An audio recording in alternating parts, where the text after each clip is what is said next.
गरुडगमन तव चरणकमलमिह मनसि लसतु मम नित्यं। गरुडगमन तव चरणकमलमिह मनसि लसतु मम नित्यं। मनसि लसतु मम नित्यं। मम तापमपाकुरु देवा, मम पापमपाकुरु देवा, मम तापमपाकुरु देवा, मम पापमपाकुरु देवा। भुजगशयन भव मदनजनक मम जनन मरण भयहारी। भुजगशयन भव मदनजनक मम जनन मरण भयहारी। जनन मरण भयहारी। मम तापमपाकुरु देवा, मम पापमपाकुरु देवा, मम तापमपाकुरु देवा, मम पापमपाकुरु देवा। शङ्खचक्रधर दुष्टदैत्यहर सर्वलोकशरणा। शङ्खचक्रधर दुष्टदैत्यहर सर्वलोकशरणा। सर्वलोकशरणा। मम तापमपाकुरु देवा, मम पापमपाकुरु देवा, मम तापमपाकुरु देवा, मम पापमपाकुरु देवा। अगणित गुणगण शरण शरणद विदलित सुररिपुजाला। अगणित गुणगण शरण शरणद विदलित सुररिपुजाला। विदलित सुररिपुजाला। मम तापमपाकुरु देवा, मम पापमपाकुरु देवा, मम तापमपाकुरु देवा, मम पापमपाकुरु देवा। गरुडगमन तव चरणकमलमिह मनसि लसतु मम नित्यं।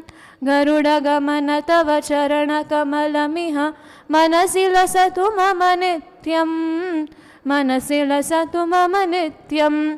मम तापमपाकुरु देवा, मम पापमपाकुरु देवा, मम तापमपाकुरु देवा, मम पापमपाकुरु देवा, मम पापमपाकुरु देवा।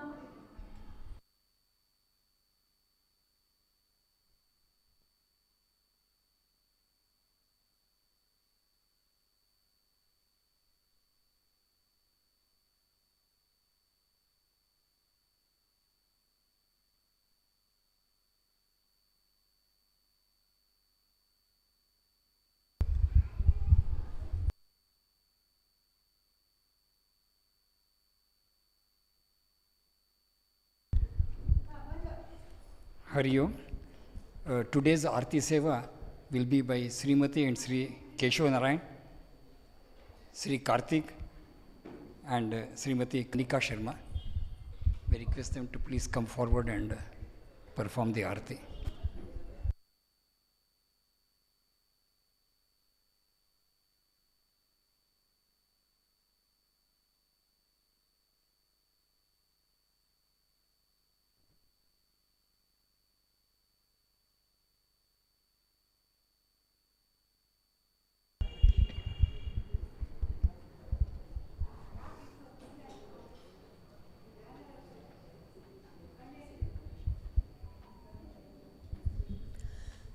आरती श्री चिन्मय सद्गुरु की, दिव्य रूप मूर्ति करुणा की।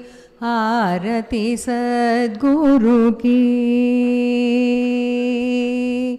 चरणों में उनके शांति समाए, शरणागत की भ्रांति मिटाए। पाप ताप संताप हरण की। आरती श्री चिन्मय सद्गुरु की। आरती सद्गुरु की। वेद उपनिषद गीता को गाया, धर्म सनातन फिर से जगाया, शुद्ध नीति प्रीति शंकर की, आरती श्री चिन्मय सद्गुरु की, आरती सद्गुरु की। सिद्ध बारिकी तपोभूमि में नित्य विराजे गुरु हमारे, भक्त हृदय आनंद स्रोत की, आरती श्री चिन्मय सद्गुरु की, आरती सद्गुरु की, आरती सद्गुरु की। सद्गुरुनाथ महाराज की जय।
Hariom.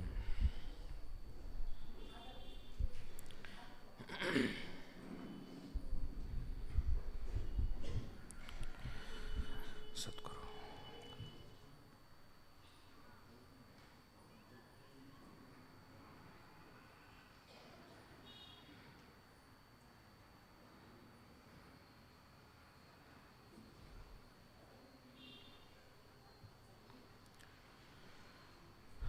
Sadguru. Shall we start? Sound is clear? Vision also is clear? Na ati uchritam, na ati nicham. After that now, anyways I am not meditating, so no problem of me falling. Don't worry. Jai Jai Ram Krishna Hari.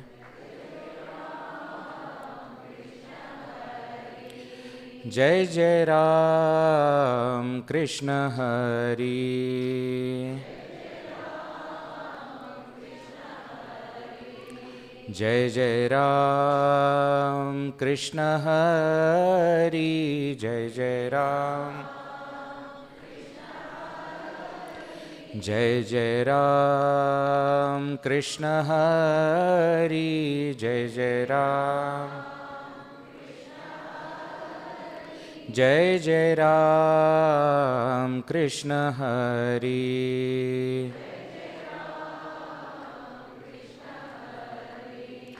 Jai Jai Ram Krishna Hari.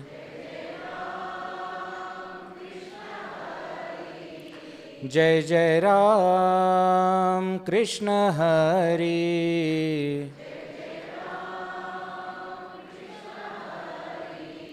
Jai Jai Ram Krishna Hari.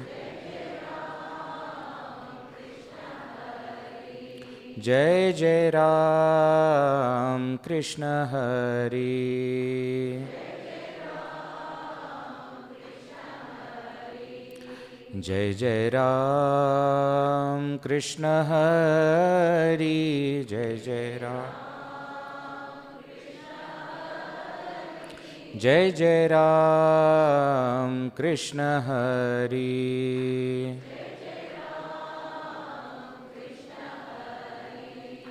Jai Jai Ram Krishna Hari.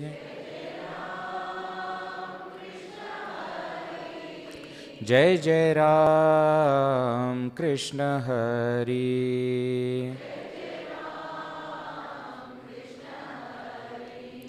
जय जय राम जय जय राम जय जय राम कृष्ण हरि।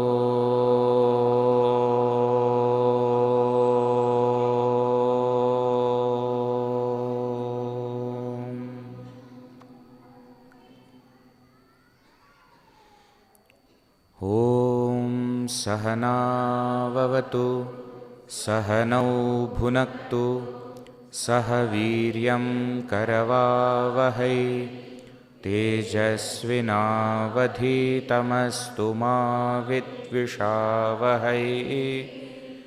ॐ शान्ति शान्ति शान्तिः। ॐ श्री गणेशाय नमः। ॐ श्री सरस्वत्यै नमः। ॐ श्री गुरुभ्यो नमः। समस्तजनकल्याणे निरतं करुणामयं नमामि चिन्मयं देवं सद्गुरुं ब्रह्मविद्वरं। मूकं करोति वाचालं पङ्गुं लङ्घयते गिरिं यत्कृपातमहं वन्दे परमानन्दमाधवं परमानन्दमाधवम्। ॐ पार्थाय प्रतिबोधितां भगवता नारायणेन स्वयं व्यासेन ग्रथितां पुराणमुनिना मध्ये महाभारतम् अद्वैतामृतवर्षिणीं भगवतीम् अष्टादशाध्यायिनीम् अम्ब त्वामनुसन्दधामि भगवद्गीते भवद्वेषिणी।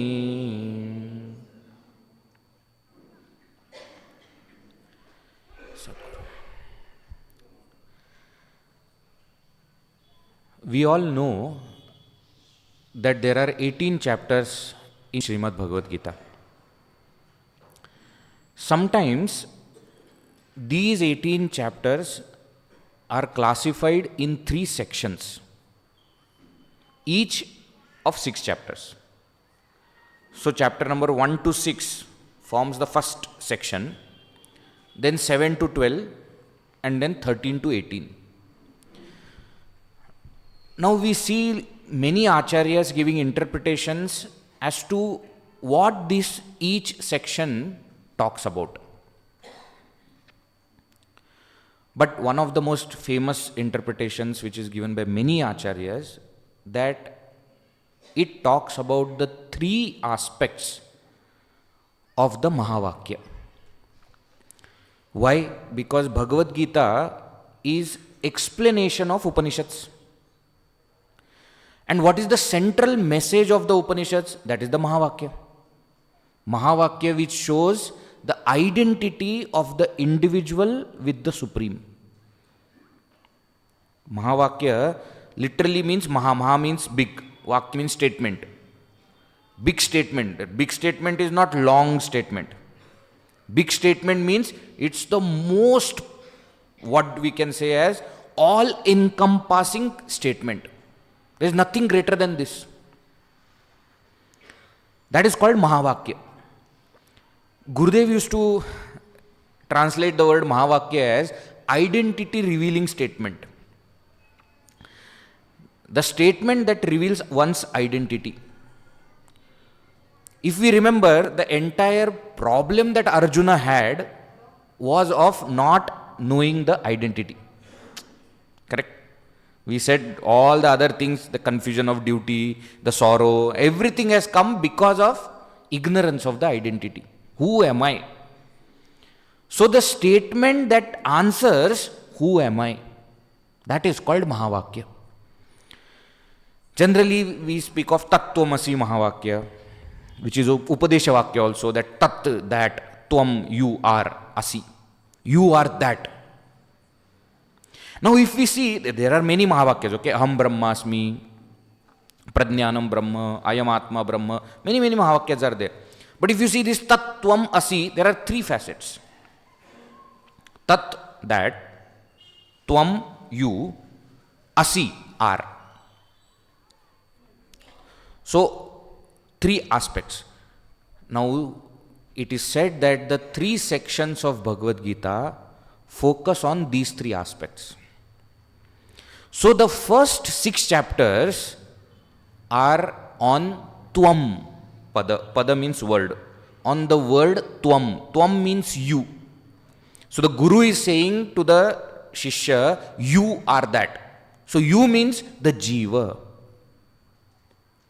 So, first 6 chapters are all about Jiva, his sadhana, and ultimate realization or the identity that the Jiva must realize.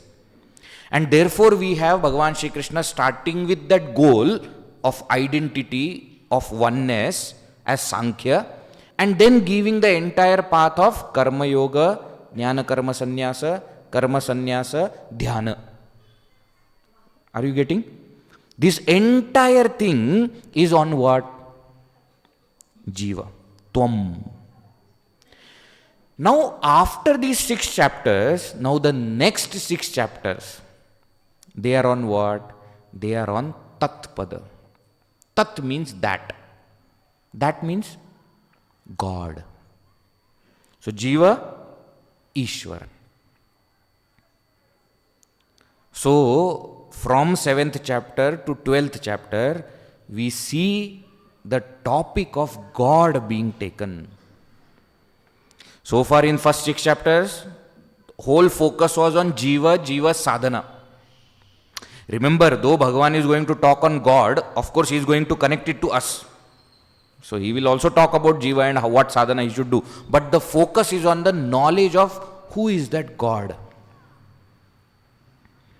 And therefore we have Jnana Vijnana Yoga, which is the 7th chapter, Akshara Brahma Yoga, 8th chapter, giving the way of going to the world that God stays. Special world. God stays everywhere, but that special world is there. And how from there also you can get liberated. So Krama Mukti concept, Akshara Brahma Yoga, 8th chapter. Then Raja Vidya Raja Guhya Yoga, 9th chapter. Vibhuti Vistara Yoga, 10th chapter. Then Vishwarupa Darshana Yoga, 11th chapter. And concluding with Bhakti Yoga, 12th chapter. So we see that these 7 to 12, these 6 chapters, the main theme is Tat Pada, that is God. Now somebody will say, Vedji, why? Why are you bringing God? Very interesting. As long as everybody is talking about us, we don't have problem. We never ask this question, why are you talking so much about yourself? That everybody loves. But the moment somebody starts to talk about God, we immediately, we should not. Secular. What secular? We have not understood the meaning only. Why the concept of God needs to be understood? Because without that, the knowledge is not complete. Suppose I understand that, okay, I have to do Karma Yoga, then Jnana Karma Sannyasa, then Karma Sannyasa, Dhyana, and reach the knowledge. Okay, fine. About me, it is clear. What about the world? What about other people? Knowledge is not complete till the time we have done Vichara, inquiry on all the 3 aspects. Tvam, that is Jiva, Tat, that is God, and Asi, the identity between them.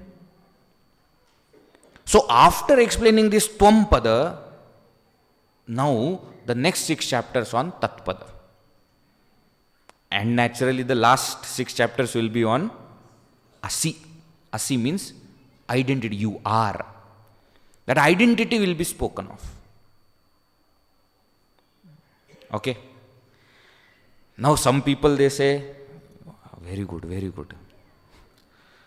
This Twampada Jiva, the main focus was on Karma Yoga, correct? Karma Yoga. The next 6 chapters, the focus is on Bhakti. 7 to 12. And that's why the topic of Bhakti, Bhagavan, Bhakta and Bhakti starts here in 7th chapter, goes up to 12th chapter, which is Bhakti Yoga. And then the last 6 chapters are on Jnana. This is a very broad classification, okay? We have already seen Jnana Yoga already in first section. That is not that does not mean Bhakti did not come in first section or Karma Yoga will not come in next sections. It's not that. Where is the focus? All the topics Bhagavan is touching in 2nd chapter also, 15th also, 18th also, he will touch all the topics. But where is the focus? What is the main thing that Bhagavan wants to tell? So now we have these next 6 chapters which are starting from this Jnana Vijnana Yoga, 7th chapter onwards, which focus on Bhagavan, Bhakta and Bhakti. Alright. Now, Bija, the seed of this theme, this topic or this chapter is there in the previous chapter as the last verse. We have been seeing this, isn't it? Bhagavan first tells something in short and then expands, elaborates on it. So he says, if you remember in the last session, we had seen up to Dhyana Yoga. And we had seen everything about Nididhyasana, the practice of meditation, and then what are the fine adjustments that you need to do, then Nirvikalpa Samadhi, then Samadhi, no? The effortless state, the true meditation, that also we had seen. What happens to that yogi, one who reaches that yogi, how is that yogi, Parama yogi, etc. Up to that we had seen. Now Bhagavan concludes the chapter by saying, Yoginam api sarvesham. Among all the yogis also, Arjuna, there is someone who is the greatest. Means there will be many yogis who have gone through the path of Karma Yoga, Jnana Karma Sannyasa, Dhyana. He says, even among all of them, there is one person who excels, who is the best. Who is that? Madgatena antaratmana shraddhavan bhajate yomam same yuktatamo mataha. We see from here, Bhagavan Sri Krishna starts to use the word mat. Mat means connected with me. When Bhagavan Sri Krishna is saying here, me, that me is not son of Vasudeva and Devaki. That me is God. Must understand. As Avatara, he is not talking. Now he is talking as God, as Ishvara. And that is what he starts. So if you see here, from this verse itself, 3 topics come up. Bhajate yo mam. One who worships me. Here me means God. So the topic is, who is God? What is the nature of God? That's first topic. Second is bhajate. What is, how to worship? Second. And third, madgatena antaratmana. By surrendering or by keeping mind in me, that jiva, that sadhaka, that bhakta worships. Now, who is bhakta? So the topic of 7th chapter is Bhagavan, Bhakta and Bhakti. Okay? That is what he calls as Jnana Vijnana Yoga. The path of knowledge and wisdom. Jnana and Vijnana. We understand the difference between knowledge and wisdom? Knowledge, intellectual. Wisdom, experiential. Now, here right at the beginning, Bhagavan himself is starting. Again, we don't see any question from Arjuna. Why? Because he may not know that this is something to be known. So Bhagavan only starts. Bhagavan says what? Maya saktamanaf partha yogam yunjan madashraya asamshayam samagram mam yatha jnasyasi tachrunu. Arjuna, listen. What? I am going to tell you something by which you will gain the knowledge with wisdom. You see? Asamshayam, doubtless. Samagram, entirely.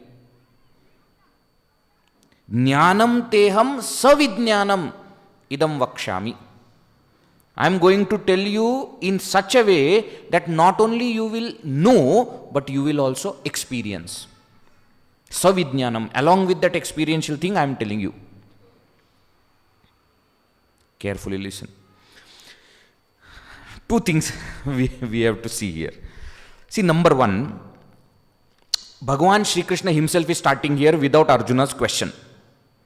And therefore, first he proclaims that this is what I am going to tell. In Shastra it is called pratijna, promise, declaration. Generally when you write letter to somebody, official letter, you write the subject of the letter right at the top, isn't it? Declaration. What is the subject? Why are you writing the letter? So, if the chapter is starting with Arjuna's question, then according to the question, answer will be given. But here something, himself he is starting. So, he makes a declaration. This is what I am going to do. I am going to give you knowledge which will also give you wisdom. Knowledge of whom?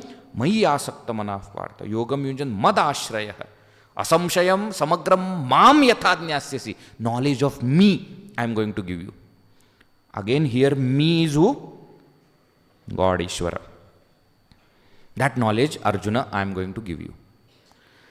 Now, when Arjuna has not asked the question, it is now Bhagavan's responsibility to capture his attention.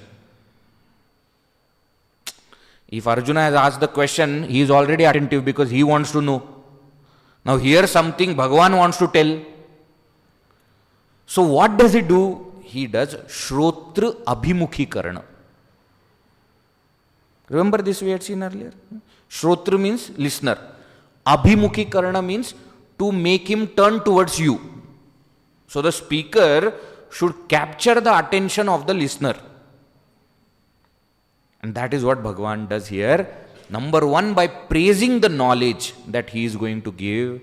And number two, by showing how rare this knowledge is. He says, I will tell you that knowledge, not just some information, but along with the experience I am going to tell you. Jnanam teham savidnyanam idam vakshami. Yad jnatva, knowing which, bhuyah anyat jnatavyam na avashishyate. Knowing which, there remains nothing that you need to know. So I am going to tell you that knowledge, knowing which there is nothing else that you need to know. What a best thing. Bas, final knowledge I am going to tell you. And also Arjuna, what? This is very rare. Manushyanam sahasreshu kaschid yatati siddhaye. Yatatam api siddhanam kaschin mam vetti tattvataha. Among thousands of humans, very rare one puts forth efforts to reach me. And even among those who put forth effort, a rare one actually comes to know me and reaches me. Which means what? Not only is this knowledge the greatest, but it is also the rarest. See, this is marketing people. Carefully listen. What? Whenever you want to sell any product, you have to establish that this is the best product and this is the rarest product. Imagine if it is best but everybody has it. Then what is the point? Isn't it? What is the best product? Eyes. Everybody has eyes. What is the big thing about it? Shirt. Everybody has shirt. No. This shirt is signed by the chief minister, prime minister, president, great cricketer, this, that. Nobody has got.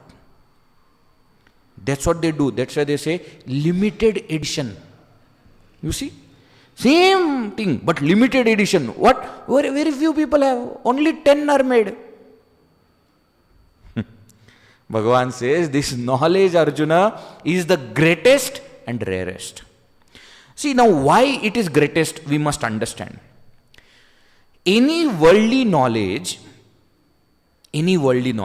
knowledge of physics, chemistry, mathematics, biology, history, geography, whatever we want to know about the world, the more we know, the more we understand that there is more to know.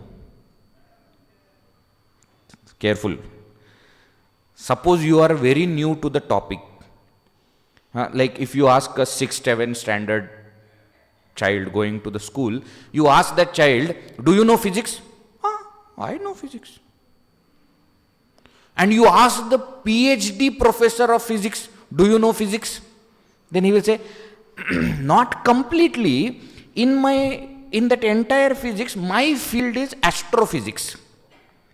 And in that also, my specialization in this area. And in that also, topic is this. Do you mean to say that the 6th standard boy knows more than the PhD? No. But the thing is, when we don't know, we think we know everything. The more and more we start to know, we understand that there is more to know.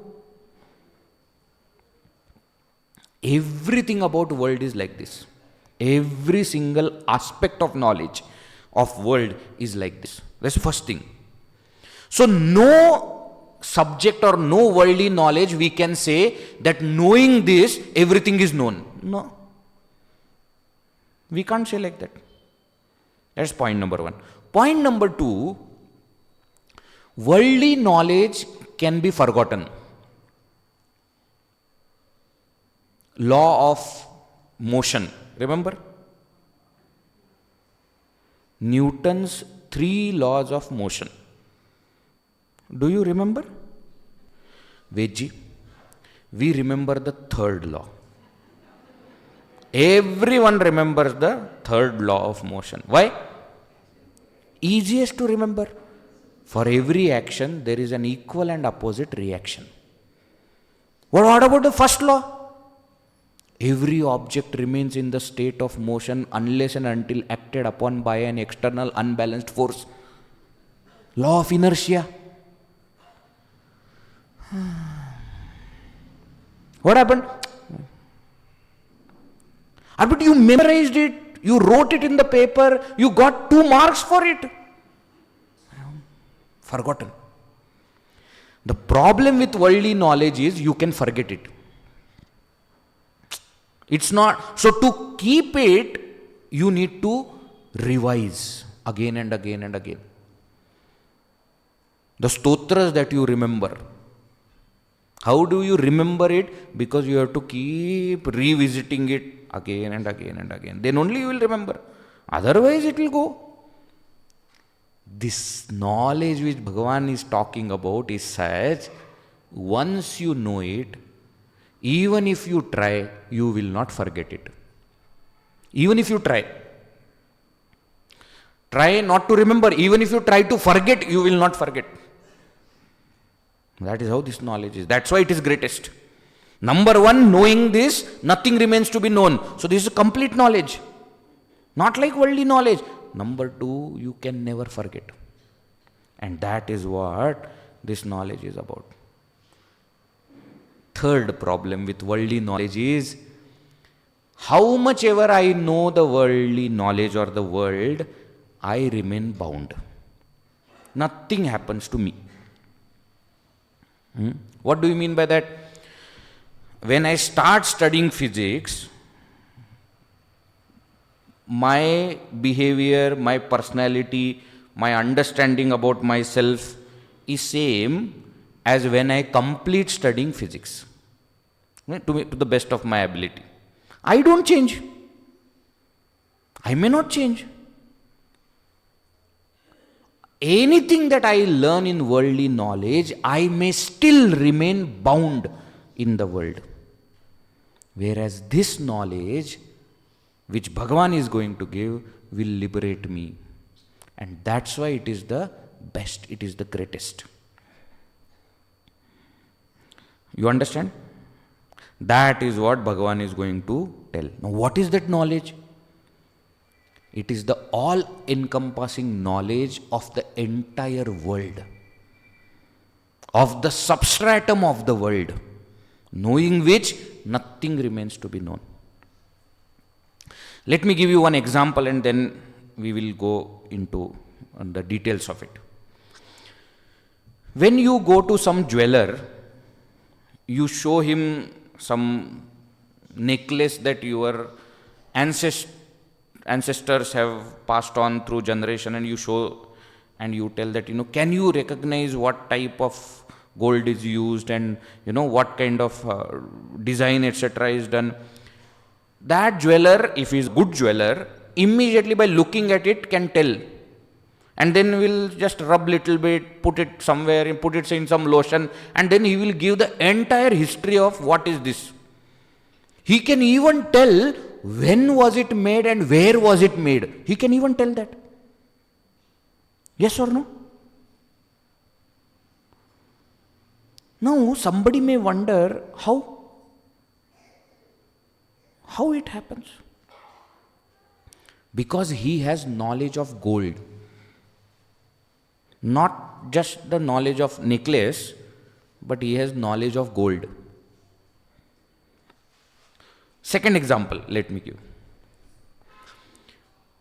When I was growing up, I used to have one curiosity, one doubt. See, youngsters always have very funny doubts. My doubt was, when the new car comes in market, how do they tell all the mechanics about how the car is made? Careful, understand, it is very deep question. For me, it was deep question at that time. See, there are so many mechanics. When you are walking on the road also, you see so many mechanics. Okay, they are correcting the vehicle, whatever, they are identifying the problem, solving the problem. Now, my doubt was, when the new car comes in market, how do they communicate with all these mechanics how this car is made? And then when later on my uncle was a mechanic and I asked him this question, that do you get some circular, some paper, something, when every time new car comes in market? He said, no. I am talking about the era when the new car started to come in the market. Okay, when we were in school, only two cars were there, Maruti 800 and Premier Padmini. You remember? And then slowly you started seeing many types of vehicles, many shapes, sizes, colors, etc. So then this doubt came. He said, no. I said, then how do you know how to correct it? He said that, you see, the car model may be new. What is there inside is same only. For some cars, the motor will be in front. For some cars, motor will be behind. For some cars, in the center. For some cars, 5 gears. For some cars, 4 gears. Some cars, 6 gears. Once you understand the essence of car, any car, you will know. Did you understand both these examples? For this entire world, there is an essence. Once we understand that essence, we will understand entire world. That essence is God.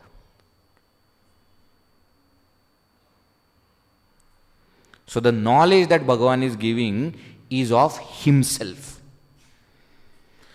Now somebody will say, Vedji, don't you think that God is little arrogant person? He is talking about himself. He is not arrogant, he is compassionate. Why? If he doesn't talk about himself, we will never know him. Why? Because He is beyond our understanding. So suddenly we will not come to know what is the nature of God unless God Himself tells. There are many ways of looking at this explanation. Often we see even Gurudev talking about this, how the world must have a creator. Remember the 3 laws of causation Gurudev used to talk? Those who have seen, every effect must have a cause. Effects are plural, nothing but cause in different forms. From the effect, when the cause is removed, nothing remains. Remember? And Gurudev in his style, no, he will say, from the effect, when the cause is removed. He will not say that last one because nothing remains. No, then how can you say? So we as human beings can analyze the world, and through the world we can infer what must be the nature of God. We see the effect, and therefore we are inferring that if there is an effect, the world, somebody must have created it. Now we don't know that entity who has created it. In mathematics, generally, when we don't know something, we start the entire problem by saying, let us call it x. Yes or no? We don't know what is the value, we call it x. And taking that x, we solve the entire thing, and at the end we write x is equal to 4. Now we don't know who is the cause of the world, but we know that if the world is there, there must be a cause. That cause we don't know, therefore we call it God. Now there are some people in the world who come and they say, why are you calling it as God? You should call it by different name. Are you call it as X, Y, Z, Alpha, Beta, Gamma? Doesn't matter. You should not have any name. But then very difficult to communicate, no? He who is the cause of the world but who must not be given any name. If that much I have to do, it is too much. So give a name, God. If you don't like the name, give some other name, no problem. And then we start to analyze what must be the nature of that God by looking at the world that He has created. Now this is human beings trying to analyze God. Now here what we see, God Himself is telling about Himself. Isn't that a better explanation? Because whatever we may try, at some point of time we have to just say that up to here only we can come. The best thing is what? God talking about Himself. That is what He does now. He says, Arjuna, let me tell you who am I. Who am I? I am the cause of the world. I am the creator of the world. And this entire world is created by my 2 prakritis. I have 2 kinds of nature. Prakriti can be taken in the meaning of nature. Not Swarupa nature, but here Prakriti means facet of Bhagavan. He says, there is Apara Prakriti, lower nature, and there is Para Prakriti, higher nature. What is lower nature? Lower nature is 8-fold, Ashtadha. Apara Prakriti is Ashtadha. Bhumihi, Apaha, Analaha, Vayuhu, Kham, Manaha, Buddhihi, Ahankaraha, Iti, Iyam me bhinna Prakriti Ashtadha. Apara Iyam. This is Apara Prakriti. What is this Apara Prakriti? 5 elements. Bhumi, earth. Apaha, water. Analaha, fire. Vayu, air. And Kham, space. 5 elements, the raw material of the entire world. 5 elements are the raw material. So everything that we see. What is this? Watch. What is this? Phone. What is this? iPad. What is this? Table. Desk. Mic. What is this? Hand. Body. Your body. Everything is made up of the same 5 elements. permutation, combination, different percentage of everything is put together, but it is made up of this. There is some earth element, water element, fire element, air, space. So out of 8, first 5 are the 5 elements. Then mana, buddhi and ahankara, which is specific to living beings. There is a difference between this and this, no? What is the difference between this and this? This is inert and this is sentient. Is it really sentient? Think. If this is inert and this is sentient, then there is a big problem. When I die, the body will be there. You should tell the body, no, get up, we have to go to cremation ground. Will the body get up? How?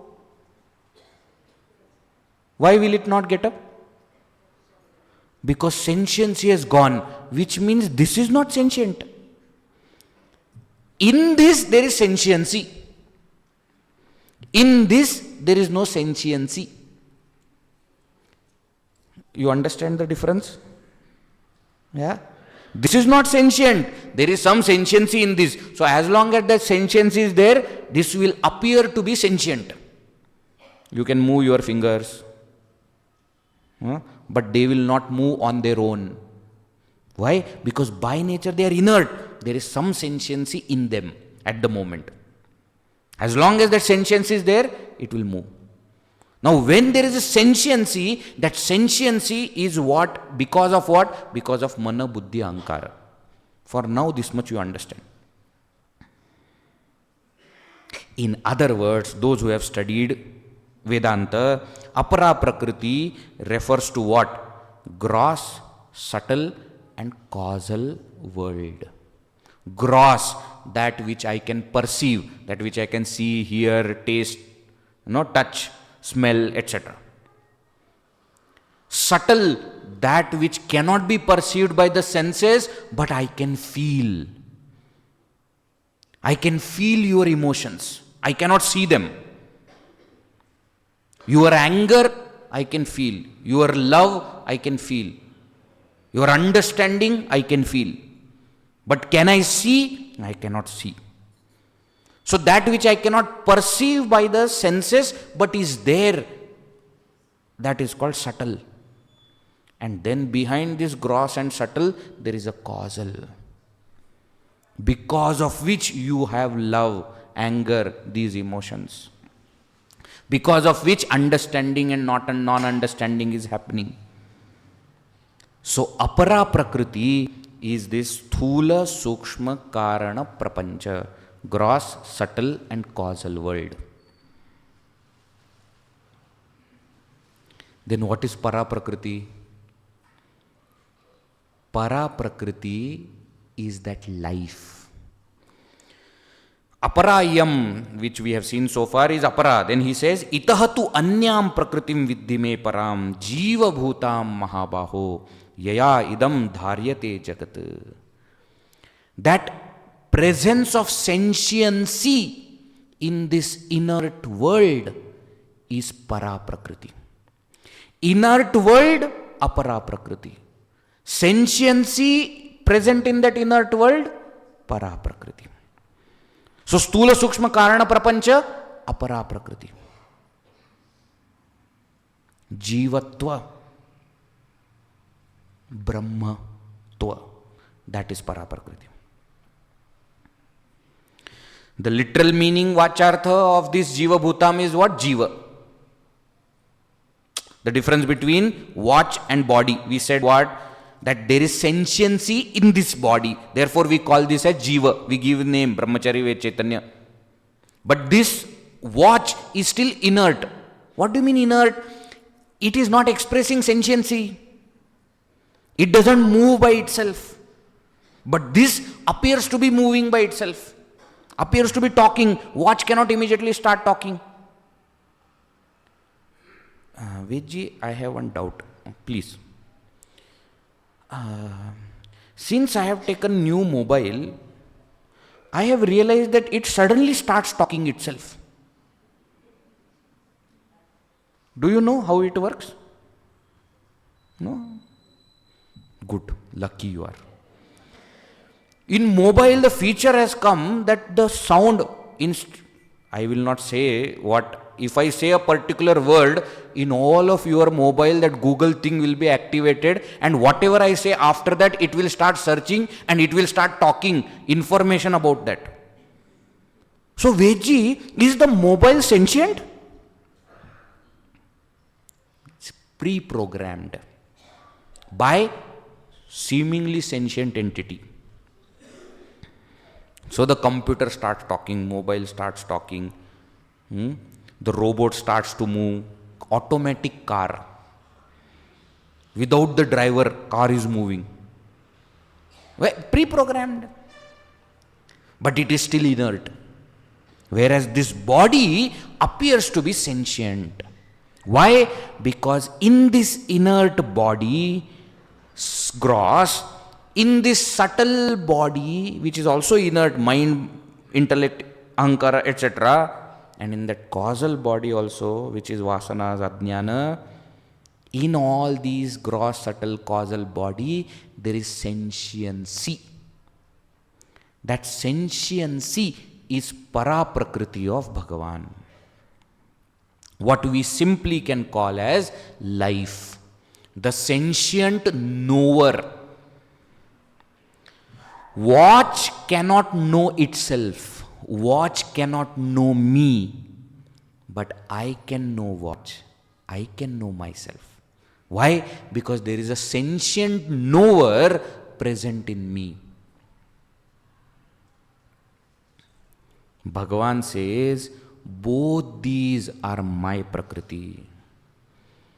So the inert world and the sentiency in them, both are me.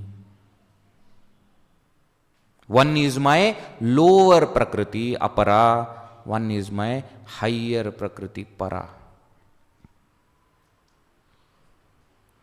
So, what are you trying to say?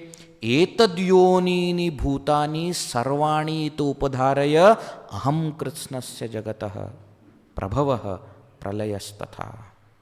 Please understand, Arjuna, that all these beings, all the objects, people, everything, they are present because of me. What do you mean they are present because of me? They have come from these two prakritis of me. And therefore, I am the creator and the dissolver of this entire world. Kritsnasya jagatah, entire world. Aham prabhavah, I am the originator. Pralayah, and I am the dissolver also. So Bhagavan, that Ishvara, is the creator and dissolver of the world. This is the nature of Ishvara. Now at this point, let me explain few things, then we will go forward. When we have in English the word God, in Sanskrit we have many words that can be used for God. Sometimes Deva, Bhagavan, Ishvara, Brahma. I am not even talking about different forms of God, okay? I am saying for the word God itself there are so many. Now carefully understand what is the meaning of all these words. The ultimate nature of God, the most supreme nature of God, is that it is Brahman. It is the single reality, non-dual reality. Brahman, supreme reality, which is Nirguna Nirakara, which doesn't have any attribute and which doesn't have any form. Nirguna Nirakara Brahman. Now, for this Nirguna Nirakara Brahman, when there are some attributes associated, when it is associated with Maya, it becomes Saguna Nirakara Ishvara. Careful. Nirguna Nirakara Brahma. Brahman. Again it is happening. Nirguna Nirakara Brahman. No attributes, no form. Now when attributes are associated with it, the attributes of being the creator of the world, sustainer of the world, dissolver of the world, being the all-knower, all-powerful, all-pervasive entity, these are attributes, but still no form. So, Saguna Nirakara. Then that Saguna Nirakara is called Ishvara. So, attributes are there, still no form. Now, when this formless Saguna Nirakara Ishvara takes different forms, that Saguna Sakara Rupa is called Bhagavan or Bhagavati, depending on which form he has taken. Nirguna Nirakara Brahman. When that Brahman is associated with Maya, Saguna Nirakara Ishvara he becomes. When that Ishvara takes forms, he becomes Saguna Sakara Bhagavan. Alright? Sometimes this Saguna Sakara Bhagavan takes a form that everybody can see. This Bhagavan or Bhagavati, when we say, we are referring to Vishnu, Brahma, Shiva, Parvati, Saraswati, Lakshmi, Ganesha, Kartikeya, Ayyappa. All these are Bhagavan category. Okay? Now, that same Bhagavan, now that Bhagavan, how do we see? We have to do upasana and we have to worship and we have to do meditation, and then we will be able to, some rare person will be able to see in that form. Shankha Chakra Gada Padmadhari or Trishuladhari, whatever.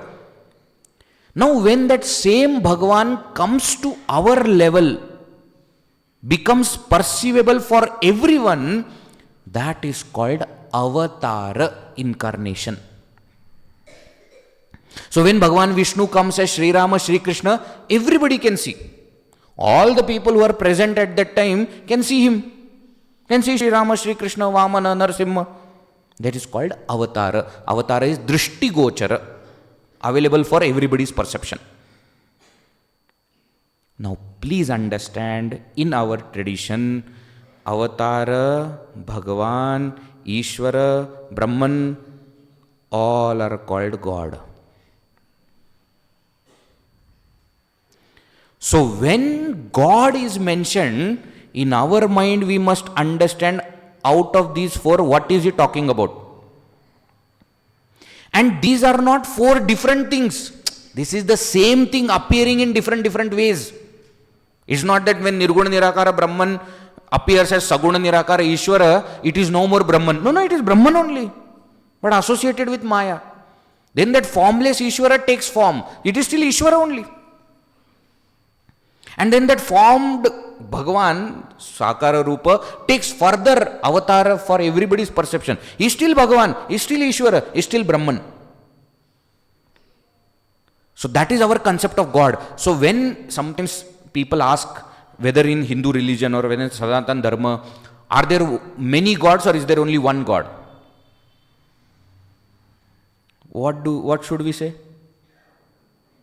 There is only one God. Why? Brahman is one. Ishvara is one. But Vijay, Bhagavan are many. There are many forms of one God. But God is one. Do you understand? Forms can be many. Why? Because he is all powerful. He can, anyways, formless. He can take any form. He does take many forms. But he is one. So this entire description, Bhagavan Shri Krishna is not talking as Avatara Shri Krishna. He is not talking as Bhagavan Vishnu. He is talking as Ishvara. And sometimes later on we will see tomorrow, he will talk as Brahman also. Is this understanding of the word God clear? Nirguna Nirakara Brahman, Saguna Nirakara Ishvara, Saguna Sakara Bhagavan, and Drishti Gochara Avatar. Okay? Now see the shloka again. Now what is he saying? As Ishvara, I am the cause of the entire world. I create, I sustain, and I dissolve this entire world. Now, Ishvara, if Ishvara is creating, from where will he create? Does he have anything else from which he can create? No, he alone is there. So he creates from himself. He creates from himself, he becomes the world.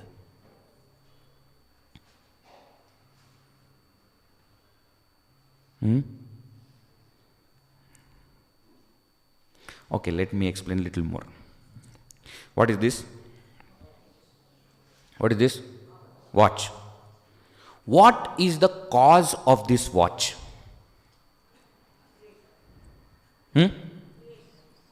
What? No. What is the cause? Time. Not purpose. Cause. Metal. This watch is made up of metal. Some metal. And there is one more cause that is required. The maker of the watch. Very good. So there is metal, there is watchmaker who is making that metal into watch. Correct?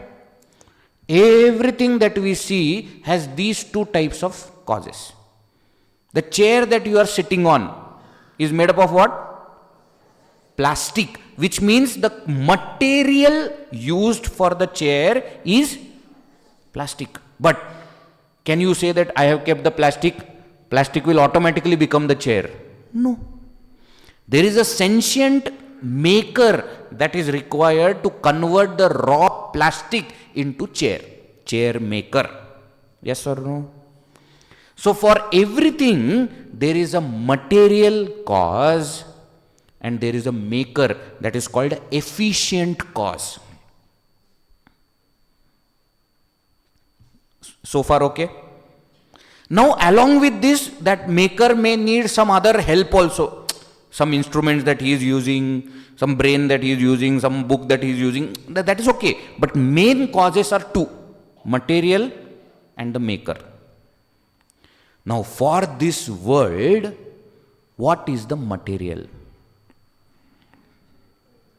5 elements, but 5 elements are also part of the world. 5 elements are also effect. So what is the material used to create 5 elements?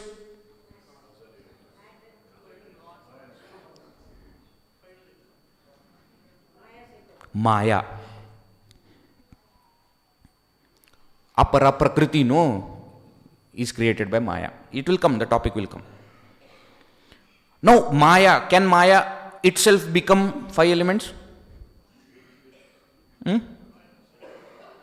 We have studied Tattvabodha, those who have studied Brahmashraya Sattva Rajastamo Gunatmika Maya Asti Tataha Akasha Sambhutah Akashad Vayuhu Vayos Tejah Tejasa Apaha Adbhyah Prithvi. So 5 elements have come from Maya. So Maya is the material.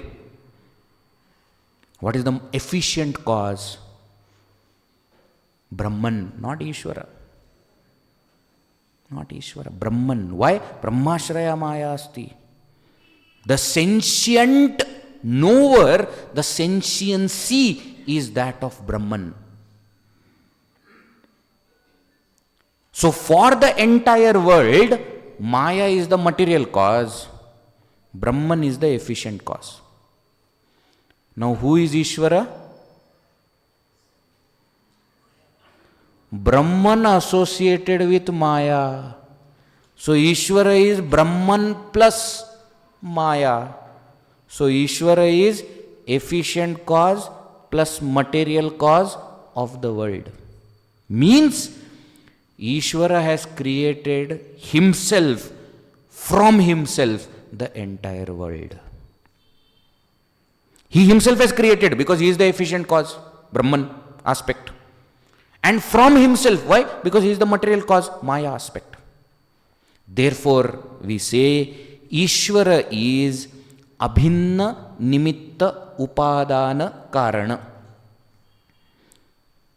Sanskrit term for what we just said. Don't get scared. Nimitta Karana means efficient cause.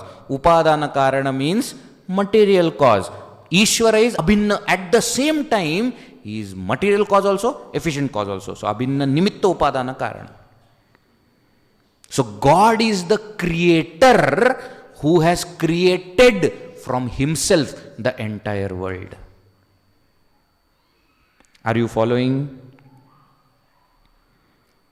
So in a way, what is he saying? The most important shloka of this is what?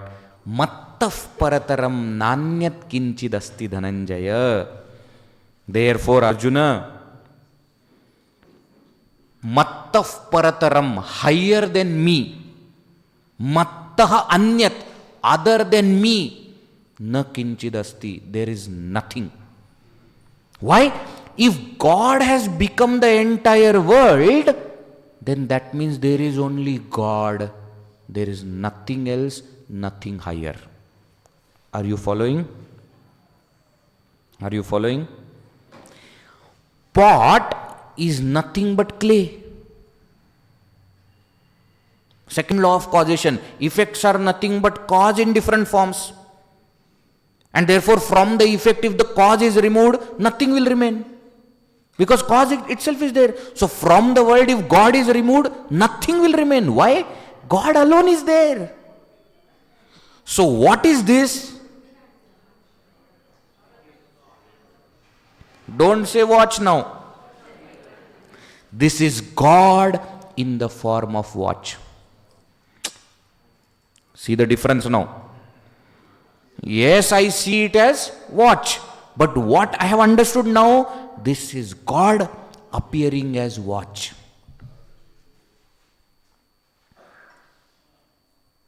Why? Because in the entire world there is nothing other than God. Now, in case you see something else, then please understand, I am the substratum. That's what he says in the next line. Mai sarvamidam protam sutre manigana iva. If you see different things, their table is there, watch is there, mobile is there, chair is there, mic is there, camera is there, light is there. If you see different things, then please understand that I am that thread which is binding this entire world into a garland. Sutre maniganaha iva.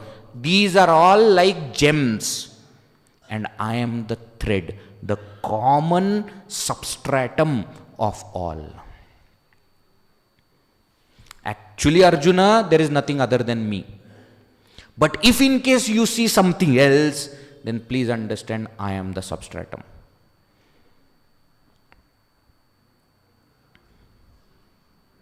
This is the nature of Bhagavan. What is the nature of Bhagavan?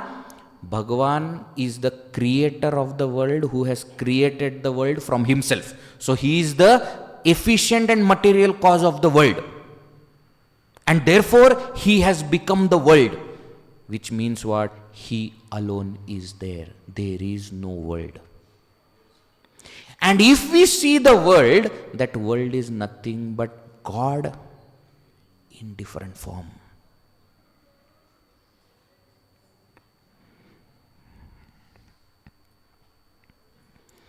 Vijji, one question. If this entire world is God, why I do not see him?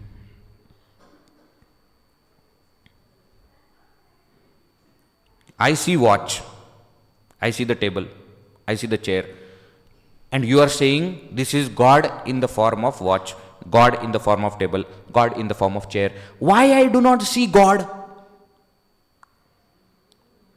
because of his power of Maya. That's the next topic that he takes. What? Tribhir gunamayahi bhavaihi ebhir sarvamidam jagat mohitam na abhijanati.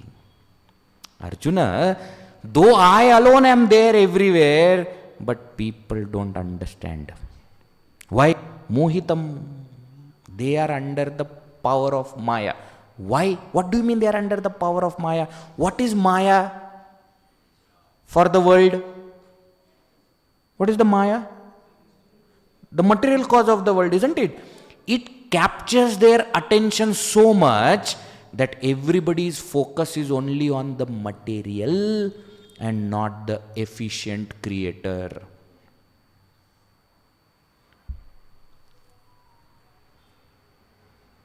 When we decide that we want to get married, the first thing that we see is material, not the mind and brain behind. Yes or no? In the olden times, they used to send the photo. Through the photo, can you communicate what is there inside? No. As long as material is good, happy. After you get married, then you understand inside the material what all is there that I don't like. Now you can't complain. And that's why these marketing people, what they do is, whenever they want to market any product or any object, anything, gadget, they will wrap it up such a beautiful way that looking at that you will say, this must be good. It's just a wrapper. Mobile. This is so nice. Mobile, you don't decide whether it is good or not based on the look. You should see how it works, how fast it functions. Go beyond the look. But majority cannot go beyond the look. Why? Because the material captures your entire attention. That is what has happened with this world. We only see Maya. We don't see Brahman, the efficient cause. What is this Maya? Daivi hesha gunamai mama maya duratyaya mameva ye prapadyante maya metam tarantite. 14th verse, 7th chapter only. Very easy to remember. 7th verse, 14th verse, important of 7th chapter. Why? 7th verse said, Mai sarvamidam protam sutre manigana iva. That is where he explains that everything is me only. Nothing. Mattaf parataram nanyat kinchidasti dhananjaya. But then why I can't see? Daivi yesha gunamai mama maya duratya. Because we are so engrossed in Maya. And Maya is like that. Daivi, divine. Gunamai, made up of these three gunas, sattva, rajas, tamas. Duratyaya, very difficult to cross over. I tell you, they may say don't judge a book by its cover. But we always judge a book by its cover. It is very difficult to go past the first level, the physical appearance. Do you agree or no? It's very difficult. Why? Maya captures.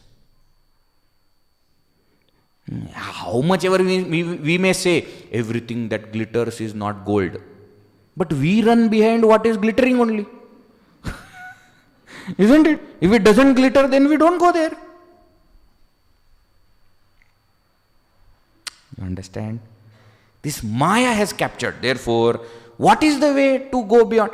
Mameva ye prapadyante maya metam tarantite. Bhagavan says, if you surrender to me, you will go beyond the Maya. Why? Don't forget Mama Maya. Bhagavan is saying is my Maya.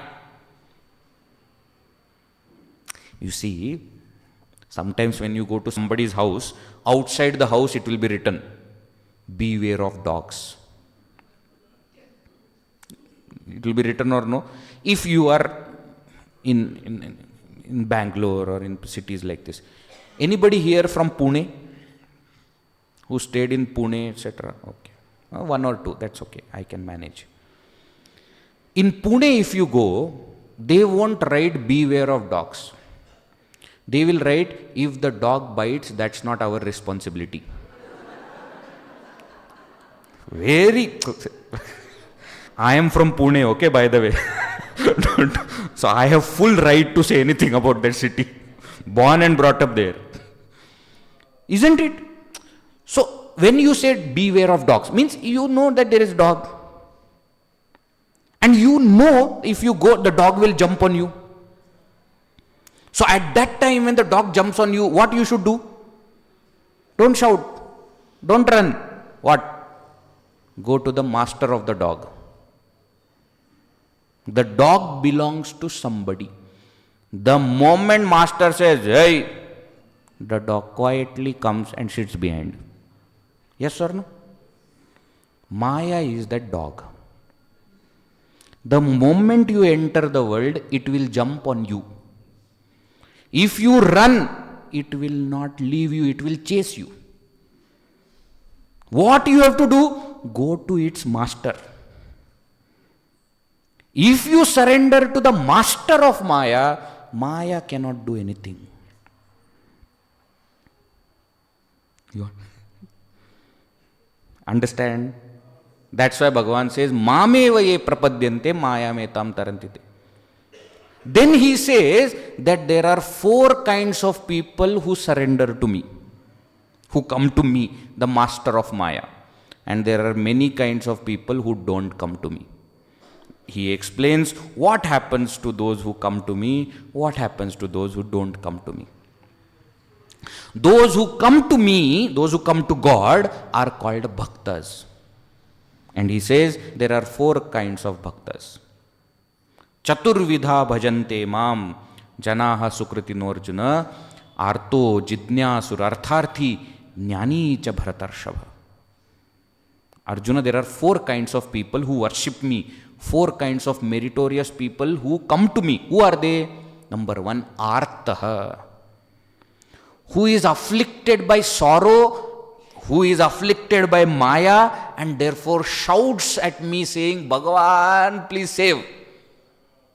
Arta Bhakta, who worships me to remove that sorrow from his life. Arta Bhakta. Second, Jidnyasuhu. There is someone who is not scared of the dog who is jumping, but starts to wonder why this dog is jumping so much. I want to know who this dog belongs to. The one who wants to know, Jidnyasu. So they come to me with what? With that curiosity of knowing who is God. How did he create the world? Why did he create the world? Why the world is like this? If the world is like this, what is the nature of God? They come with enquiry. They come with desire to know. They are called Jidnyasu. There are 3rd kind of people. What? When they see the dog jumping, they say, I also want one dog. So they come to me to ask, from where did you purchase this dog? Not only the dog, they like even the leash. They like that also, and they ask, where can I get that? So the 3rd kind of bhaktas are those who come to God to ask something of the world. Artha arthi, desirous of things.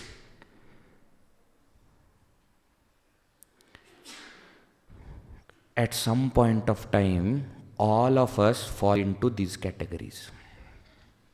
When we are captured by the sorrow, when we are struggling, troubled, we do say, Bhagavan, please help. Helplessly we go to God. Artha.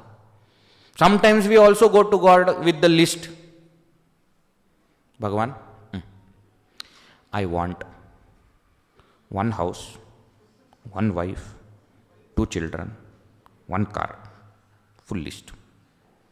And then as things start coming, we keep ticking and keep adding to the list. Of course, ticking is not the only thing that we do. So then we go to temple. So temple is what? For accounts. Accounts purpose. That so far I had asked for 4 things. You have given 2 out of it. Now I have 2 more that you need to give me, and I have 2 more additional requirements. Artharthi. Some rare ones are also there who go with the desire. All the time you are sitting there, don't you get bored? Who are you? Jidnyasu. And then there are 4th type of bhakta, Jnani cha Bharatarshava. Who is that Jnani? That Jnani doesn't go to God to remove his sorrow. He doesn't go to God to ask for anything. He doesn't even go to God to know God. Why does he go to God? Because he is God. He can't go anywhere else. Who is that Jnani? That Jnani is the person staying in the same house to which the dog belongs. So he has no other option. He has to go inside the house only. Bhagavan says, Tesham jnani nitya yuktaha eka bhaktir vishishyate. He says among these 4 types, Jnani is the best one. Why Jnani is the best one? Because he is ever united with me. Nitya yuktaha eka bhakti. He doesn't want anything else. Eka bhakti it is called. More of it we will be seeing tomorrow. I am going little fast because these are the same topics which will come tomorrow. Actually, the 7th and 9th chapter are almost similar. Bhagavan is trying to explain something, then in between Arjuna asks lot of questions, therefore 8th chapter comes. After answering that, he goes back to all the topics and again explains everything. That's what 7th and 9th chapter is. Sometimes when you are explaining, then in between somebody asks, then you answer and then you say, what was I saying? I was saying, so 9th chapter is that, I was saying, that is the 9th chapter. So he is going to take all the topics of 7th chapter again. He says, among all of them, Jnani is best. Why? Because number 1, he is ever united with me. Number 2, he has Eka Bhakti. This Eka Bhakti will be explained in 9th chapter as Ananya Bhakti. What do you mean Ananya Bhakti? He is not coming to me to get something else, nor is he going somewhere else to get me. Artha and Artharthi Bhakta is going to God to get something else, isn't it? Removal of sorrow or attainment of something of the world. Jitnyasu is going to knowledge to know God. Is going somewhere else to know God. Jnani doesn't want anything. So Jnani has Eka Bhakti. So Jnani also loves God. Why? Not because God will come and remove the sorrow, not because God will give me this or that, not because I want to know God. Jnani loves God because he is God. Jnaninaha aham atyartham priyah, Bhagavan says. I am extremely dear to Jnani. Such a mama priyaha, and he is extremely dear to me. Why? Udara sarva evaite jnani tu atma eva me matam. Bhagavan says, all 4 kinds of bhaktas are great, but jnani is my own self. And therefore, bahunam janmanamante jnanavan mam prapadyate. Vasudeva sarvam iti samahatma sudurlabha. That jnani is very rare. After many births, bahunam janmanamante, one comes to know me and become me. What does he experience? Vasudeva sarvam. He experiences that God alone is everything. Samahatma, that Mahatma Sudurlabha is extremely rare. And therefore Arjuna, Jnani Vishishyate. He says, this Jnani surpasses everyone. That is what happens. And what about those people who don't worship Bhagavan? You see, why Bhagavan is saying that Artha Jidnyasu Artharthi is also very good? Because at least to remove sorrow, to get things of the world and to know they are coming to God. That's why they're better. Veji, what do we?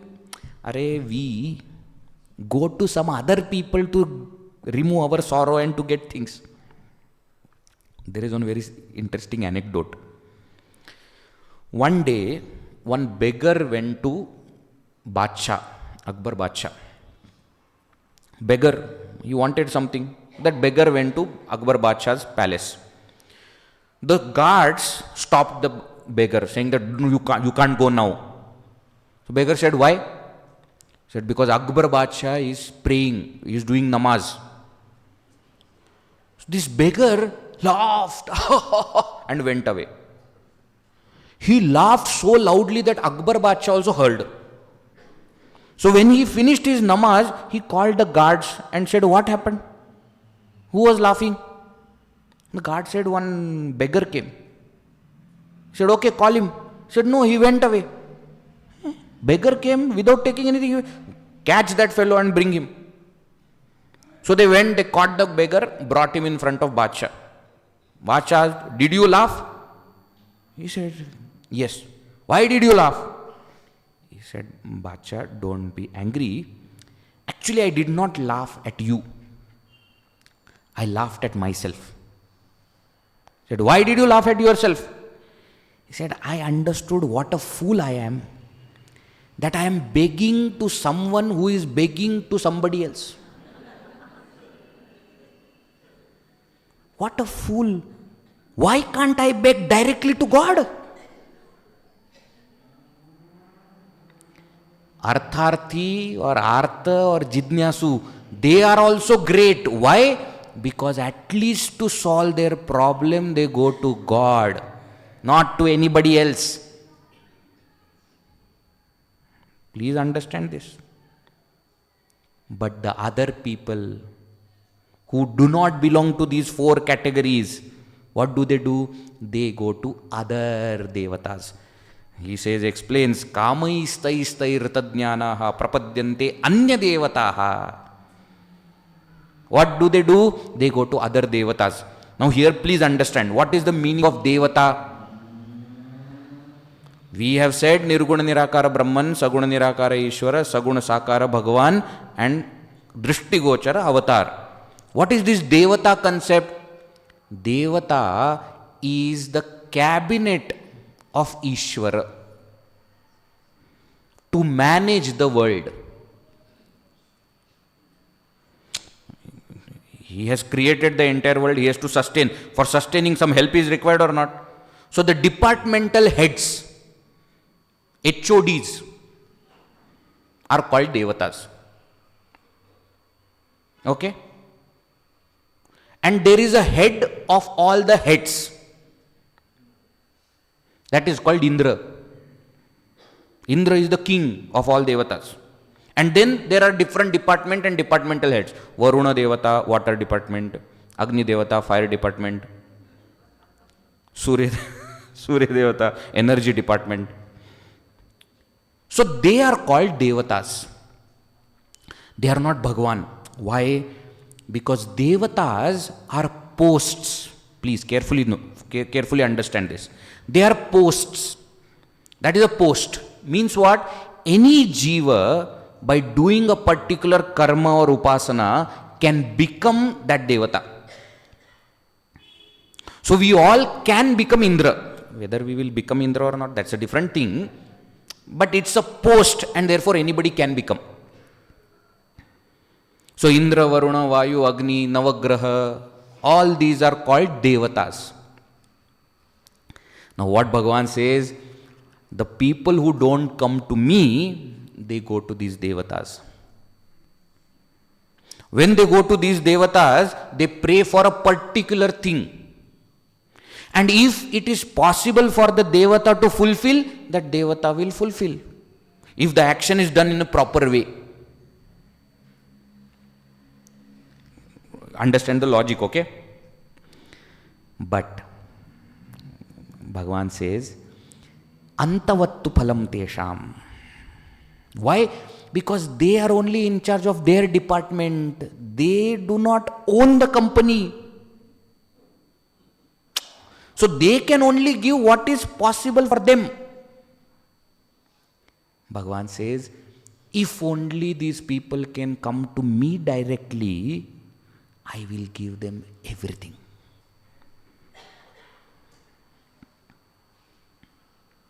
Suppose you know the Prime Minister of India, and the Prime Minister of India also knows you. The second part is very important. Okay? Everybody knows Prime Minister. Who is? I know Prime Minister of India. So I also know. No, he also knows me. Suppose he knows you, and if you have a problem, do you think you will go to some local person? You will tell him, please see. He may not come. He may send departmental head to do. That is okay. But you have approached whom? The final boss. 4 kinds of people come directly to the boss. Other people go elsewhere. They get finite result. If they could come to me, I will give them infinite result. Which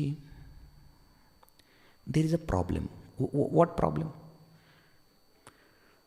Going to these devatas is easy. Local. Going to God? Wrong. What? Going to these devatas is difficult. Worshipping God is easy. How? Tomorrow. It will come. 9th chapter. He will explain. He says, I am such a simple, humble person. I don't demand anything. Bhagavan is telling. Patram, pushpam, phalam, toyam. Yomi bhaktya prayachati. That is what he will explain. We will see tomorrow. Rajavidya, Rajaguhya Yoga, chapter 9. Om Purnamada Purnamidam Purnat Purnamudachyate Purnasya Purnamadaya Purnameva Vashishyate. Om Shanti Shanti Shanti. Harihi Om Shri Gurubhyo Namaha. Harihi Om.